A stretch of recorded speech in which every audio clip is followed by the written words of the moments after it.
Drew's Albatross, but he nearly lost official credit for having destroyed it because he did not know exactly the hour when the combat occurred. His watch was broken, and he had neglected asking for another before starting. He judged the time of the attack approximately as 2:30, and the infantry observers reporting the result gave it as 20 minutes to 3.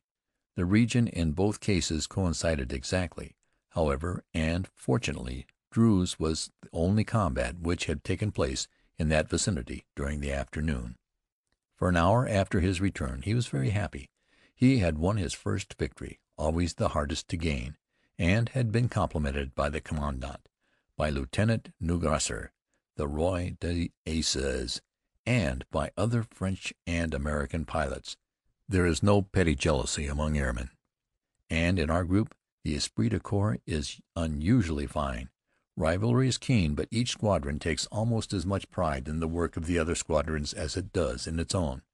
The details of the result were horrible. The Albatross broke up 2,000 meters from the ground, one wing falling within the French lines. Drew knew what it meant to be wounded and falling out of control, but his Spad held together. He had a chance for his life. Supposing the German to have been merely wounded, an airman's joy in victory is a short-lived one. Nevertheless, a curious change takes place in his attitudes towards his work as the months pass. I can best describe it in terms of Drew's experience and my own. We came to the front feeling deeply sorry for ourselves and for all airmen of whatever nationality whose lives were to be snuffed out in their promising beginnings. I used to play "The Minstrel Boy to War Has Gone" on a tin flute, and Drew wrote poetry. While we were waiting for our first machine, he composed the Airman's Rendezvous, written in the manner of Alan Seeger's poem. And I in the wide fields of air must keep with him my rendezvous. It may be I shall meet him there when clouds like sheep move slowly through the pathless meadows of the sky, and their cool shadows go beneath. I have a rendezvous with death some summer noon of white and blue. There is more of it in the same manner, all of which he read me in a husky voice. I too was ready to weep at our untimely fate. The strange thing is that his prophecy came so very near being true. He had the first draft of the poem in his breast pocket when wounded, and has kept the gory relic to remind him, not that he needs reminding, of the airy manner in which he cancelled what ought to have been a bona fide appointment. I do not mean to reflect in any way upon Alan Seeger's beautiful poem. Who can doubt that it is a sincere as well as a perfect expression of a mood common to all young soldiers? Drew was just as sincere in writing his verses, and I put all the feeling I could into my tin whistle interpretation of the Minstrel Boy. What I want to make clear is that a soldier's moods of self-pity are fleeting ones, and if he lives, he outgrows them. Imagination is an especial curse to an airman, particularly if it takes a gloomy or morbid turn. We used to write, to whom it may concern, letters before going out on patrol, in which we left directions for the notification of our relatives and the disposal of our personal effects in case of death. Then we would climb into our machines thinking, this may be our last sortie. We may be dead in an hour, in half an hour, in 20 minutes.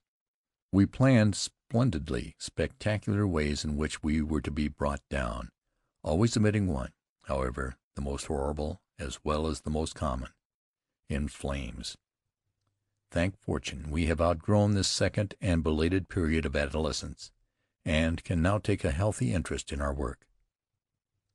Now an inevitable part of the daily routine is to be shelled, persistently, methodically, and often accurately shelled. Our interest in this may, I suppose, be called healthy, inasmuch as it would be decidedly unhealthy to become indifferent to the activities of the German anti-aircraft gunners. It would be far-fetched to say that any airman ever looks forward zestfully to the business of being shot at with 105s and 75s, if they are well placed, are unpleasant enough. After 100 hours of it, we have learned to assume that attitude of contemptuous toleration which is the manner common to all pilotes de chasse. We know that the chances of a direct hit are almost negligible, and that we have the blue dome of the heavens in which to maneuver.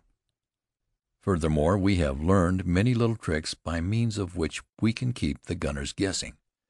By way of illustration, we are patrolling, let us say, at 3,500 meters, crossing and recrossing the lines, following the patrol leader, who has his motor throttled down so that we may keep well in formation. The guns may be silent for the moment, but we know well enough what the gunners are doing. We know exactly where some of the batteries are, and the approximate location of all of them along the sector, and we know from earlier experience when we come within range of each individual battery. Presently one of them begins firing in bursts of 4 shells. If their first estimate of our range has been an accurate one, if they place them uncomfortably close, so that we can hear all too well above the roar of the motors the rending grum, grum of the shells as they explode, we sail calmly to all outward appearances on, maneuvering very little. The gunners, seeing that we are not disturbed, will alter the ranges 4 times out of 5, which is exactly what we want them to do. The next burst will be hundreds of meters below or above us, whereupon we show signs of great uneasiness, and the gunners, thinking they have our altitude, begin to fire like demons. We employ our well-earned impunity in preparing for the next series of battles, or in thinking of the cost to Germany, at 100 francs a shot, of all this futile shelling. Drew, in particular, loves this cost-accounting business, and I must admit that much pleasure may be had in it. After patrol, they rarely fire less than 50 shells at us during a 2-hour patrol. Making a low general average, the number is nearer 150. In our present front, where aerial activity is fairly brisk and the sector is a large one, 300 or 400 shells are wasted upon us often before we have been out an hour. We have memories of all the good batteries, from Flanders to the Vosges Mountains, battery after battery. We make their acquaintance along the entire sector whenever we go. Many of them, of course, are mobile, so that we never lose the sport of searching for them. Only a few days ago we located one of this kind, which came into action in the open by the side of the road. First we saw the flashes and then the shell bursts, in the same cadence. We tipped up and fired at him in bursts of 20 to 30 rounds, which is the only way airmen have of passing the time of day with their friends, the enemy anti-aircraft gunners, who ignore the art of camouflage. But we can converse with them after a fashion, even though we do not know their exact position. It will be long before this chapter of my journal is in print. Having given no indication of the date of writing, I may say without indiscretion that we are again on the Champagne front. We have a wholesome respect for one battery here, a respect it has justly earned by shooting which is really remarkable.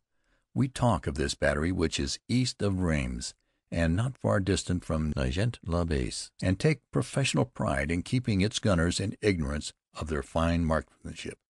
We signal them their bad shots, which are better than the good ones of most of the batteries on the sector, by doing stunts, a barrel turn, a loop, 2 or 3 turns of a yell. As for their good shots, they are often so very good that we are forced into acrobacy of a wholly individual kind. Our avions have received many scars from their shells. Between 4,500 and 5,000 meters, their bursts have been so close under us that we have been lifted by the concussions and set down violently again at the bottom of the vacuum. And this on a clear day, when the chasse machine is almost invisible at that height, and despite its speed of 200 kilometers an hour. On a gray day, when we are flying between 2,500 and 3,000 meters beneath a film of cloud, they repay the honor we do them by our acrobatic turns. They bracket us, put barrages between us and our own lines, give us more trouble than all the other batteries on the sector combined. For this reason, it is all the more humiliating to be forced to land with motor trouble, just at the moment when they are paying off some old scores. This happened to Drew while I have been writing up my journal. Coming out of a tonneau, in answer to 3 coups from the battery, his propeller stopped dead. By planing flatly, the wind was dead ahead, and the area back of the first lines there is a wide one, crossed by many intersecting lines of trenches. He got well